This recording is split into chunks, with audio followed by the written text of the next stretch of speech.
बिस्मिल्लाहिर्रहमानिर्रहीम। एक बेटा पढ़ लिख कर बहुत बड़ा आदमी बन गया।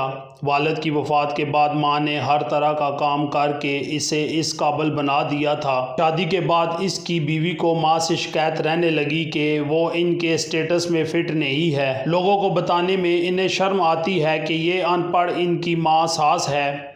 बात बढ़ने पर बेटे ने एक दिन माँ से कहा, माँ मैं चाहता हूँ कि मैं अब इस काबिल हो गया हूँ कि कोई भी कर्ज अदा कर सकता हूँ। मैं और तुम दोनों खुश रहें, इसलिए आज तुम मुझ पर किए गए अब तक के सारे अखराजात सूद समेत मिलाकर बता दो, मैं वो अदा कर दूंगा, फिर हम अलग अलग सुखी रहेंगे। माँ ने सोचकर जवाब दिया, बेटा हिसाब ज़रा लंबा है, सोच कर बताना पड़ेगा, मुझे थोड़ा वक्त चाहिए। बेटे ने कहा, माँ कोई जल्दी नहीं, 2-4 दिनों में बात करना। रात हुई, सब सो गए। माँ ने एक लोटे में पानी लिया और बेटे के कमरे में आई और बेटा जहाँ सो रहा था इसके एक तरफ पानी डाला।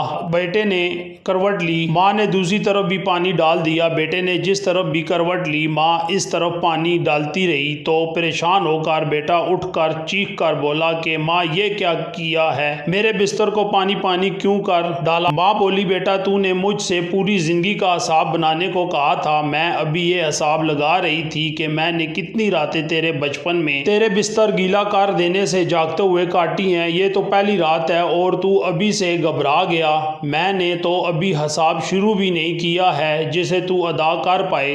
माँ की इस बात ने बेटे के दिल को झंझोड़ कर रख दिया। फिर वो रात इसने सोचने में ही गुजार दी। शायद इसे ये एहसास हो गया था कि माँ का कर्ज कभी नहीं उतारा जा सकता। ज़रा सी चोट लगे तो वो आंसू बहा देती है, सुकून भरी गोद में हमको सुला देती है। हम करते हैं खता तो चुटकी में भुला देती है, होते हैं खफा हम तो दुनिया भुला देती है। मत गुस्ताखी करना है दोस्त इस माँ से, जो अपने बच्चों की चाह में अपना आप भुला देती है। दोस्तों वीडियो पसंद आई है तो चैनल को ज़रूर सब्सक्राइब कीजिएगा। मिलते हैं नेक्स्ट वीडियो में। अल्लाह हाफिज़।